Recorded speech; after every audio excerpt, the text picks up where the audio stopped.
Voilà la recette de tataki. Alors, il y a plusieurs possibilités. Le tataki, c'est un poisson qui est juste cuit quelques secondes et après qui se mange froid. Donc, il y a deux possibilités. Ou vous le faites mariner au moins 4 heures dans un plat avec des épices, sel, poivre, dans l'huile de soja, l'huile de tournesol, un peu d'huile d'olive. Après, vous les sortez, vous les égouttez, vous passez un petit coup à la cuisson, c'est ce qu'on va faire. Ou alors vous les laissez mariner et puis vous les mangez crus avec un assortiment de graines de sésame. Enfin, on va faire les deux recettes et on va voir, on va faire goûter pour savoir le meilleur. Voilà. Voilà, devant une poêle très chaude, on met le morceau quelques secondes, juste frit sur les côtés.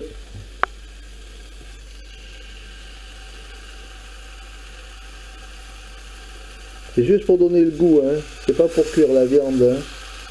Faut surtout pas la faire morceau par morceau, moins.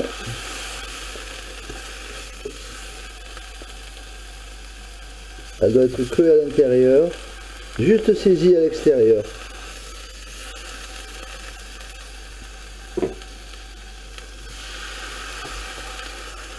Et elle doit être refroidie.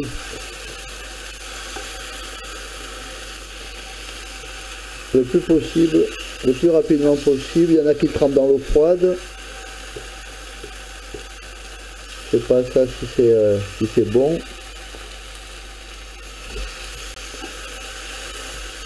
Moi, je vais laisser quand même refroidir. Ils refroidissent pour couper la cuisson.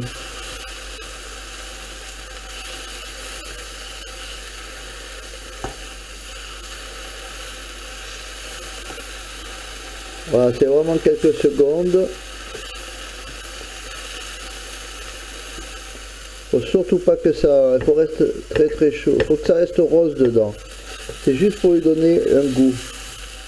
C'est surtout pas fait pour cuire.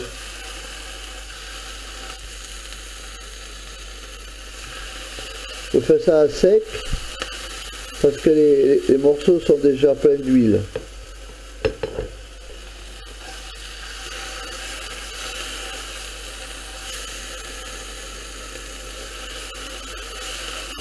Bon, moi je suis pas cuisinier. Hein.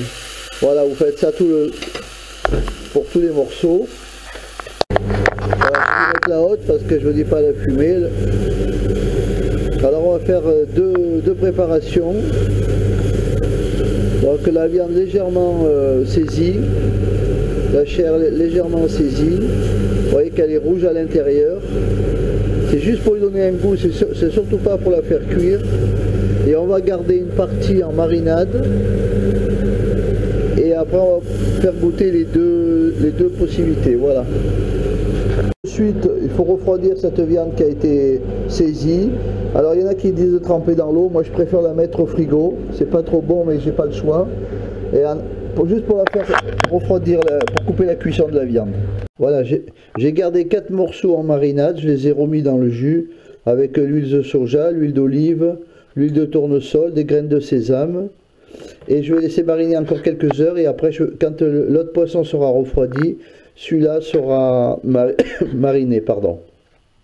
Pendant que la viande se refroidit, je vais égoutter les morceaux qui étaient dans la marinade. Voilà. Je vais garder l'huile parce que je vais en faire encore. J'en ai encore plein. Alors voilà, pour le moment, on va laisser goûter cet ensemble qui a mariné plusieurs heures dans l'huile de soja, l'huile d'olive et l'huile de tournesol. La viande est refroidie. Je vais la tremper dans les graines de sésame. Bien la faire rouler dessus, la présenter dans une assiette. Je vais sortir un autre morceau qui est égoutté. Je vais la mettre aussi dans les graines de sésame. Celui-là il fait partie du premier. Voilà. Je vais faire la même préparation, mais avec un morceau mariné et un morceau, on va dire, saisi. Voilà, pour voir ce que...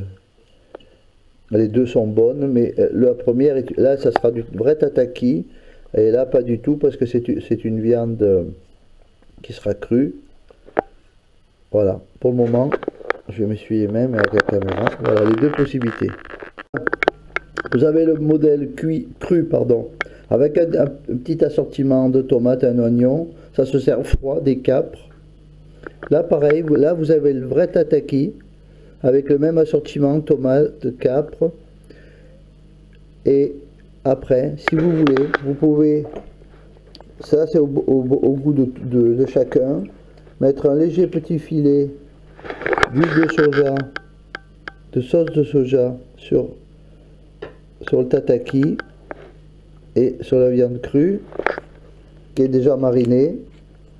Vous y mettez aussi une goutte, si vous voulez, vous préférez, une huile de soja plus nature, c'est-à-dire elle n'a pas les graines de sésame. Et celle-là est un peu plus piquante et un peu plus salée, donc il ne faut pas en mettre beaucoup. Alors vous ne salez pas les plats parce que ça suffit, l'huile de soja est assez salée. Et moi, je préfère aussi une petite goutte de vinaigre balsamique. Voilà, sinon vous avez du vinaigre de riz. Ça, j'en ai pas trouvé pour le moment. Mais vraiment un petit filet, une petite goutte. D'accord, il ne veut pas sortir. Voilà. De vinaigre balsamique, je peux vous dire que ça donne un petit goût, pas dégueulasse aussi. Hein.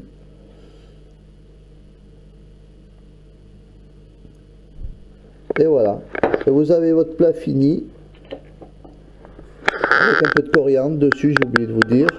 Alors là, vous l'avez en cru, carrément mariné plusieurs heures. Hein, c'est celui-là, en cru. Voilà, pas de cuisson. Et là, vous avez le vrai tataki avec juste un petit coup de cuisson. Et ce sont des plats qui se servent froids. Donc, vous pouvez préparer pour vos invités quelques assiettes. Et là, c'est un délice, comme dans les grands restaurants. Par un tout petit chef de rien du tout, Marco la pêche, Marco la recette. Voilà, les amis. Alors, c'est une petite cuisine. J'ai un petit peu tout autour. J'ai pas beaucoup de place, mais je peux vous dire que c'est super bon, ce plat. Voilà. C'était la tonine en tataki et en marinade avec graines de sésame et huile de soja par Marco la recette. Bon ben les petits loups, voilà, le plat de tataki est prêt à partir. Alors j'ai appelé mon fiston, j'ai dit Mikou, il y a un plat de tataki, tu prends? Il m'a dit je prends. Voilà. Donc, il y en a qui n'ont pas eu de chance. C'est Mikou qui va l'avoir, il va manger avec ses potes. Alors, je vous montre la dernière recette prête à partir. Voilà le plat de tataki de Marco. Donc, il y a vraiment... là, j'ai mis un peu des oignons, des tomates. Les autres, ils mettent que la coriandre dessus avec un peu d'huile. Moi, c'est carrément un petit plat complet. Alors, Christian, ça, c'est un petit peu ta recette que tu m'as conseillé. Voilà les morceaux... Hop, légèrement revenu, hein, à l'huile de soja, et puis après légèrement cuit. Voilà. Oh. Ça a vraiment un goût asiatique. C'est un régal. Hein. C'est meilleur que cru. Ça sent. Alors là, il y a du cru. Là, il y a du cru. Ah non, là, c'est du cuit. Il y a quelques morceaux de cru que j'ai laissés. Donc il faudra qu'il le trouve, je ne sais pas exactement où il est. C'est facile à voir, j'ai pas les lunettes là. Mais je peux vous dire, ça c'est un régal. Et puis alors là, vous les crus à l'intérieur, trop bon. Regardez. Regardez. On voit bien que la chair elle est crue dedans. Hein, je sais pas s'il y a assez de lumière. Voilà, j'arrête de manger, je pense que je mange tout. Voilà, le plat de tataki de Marco. Alors n'hésitez pas de demander votre plat aussi à vous. Hein. Si vous avez de la chance que je suis pas loin, que c'est possible, que j'ai du poisson, que j'ai le temps de le faire, et vous avez droit à un plat de tataki ou de poisson au four, faites votre demande sur antomico.live.fr. Il y a de l'attente, hein, je vous cache pas. Voilà les petits loups, le tataki de Marco. Bon, Cricri, ben toi aussi, tu as ton petit plat de tataki, hein, façon Marco la pêche. Hein. Voilà, avec les tomates, la même chose, même préparation. Et puis voilà le plat prêt à partir. Voilà, Christian, ben, je te remercie pour ta recette. C'est grâce à toi que j'ai cuisiné ces tonines et bonites en marinade et en tataki, parce qu'avant, je ne les pêchais plus, ces poissons, tellement pour moi, la chair était pas terrible. Là, je redécouvre la bonite et la tonine en tataki et en marinade grâce à l'huile de soja et grâce à ta recette que tu m'as conseillé de goûter et d'essayer. Merci Cricri, et je t'amène ce petit plat que tu vas goûter avec ta chérie. Il y a un cuit et un cru, comme ça tu verras si c'est bon, voilà, si ça vous plaît. Voilà, je vous embrasse Cricri, merci, et à bientôt pour de nouvelles aventures du poisson, de la pêche et des recettes.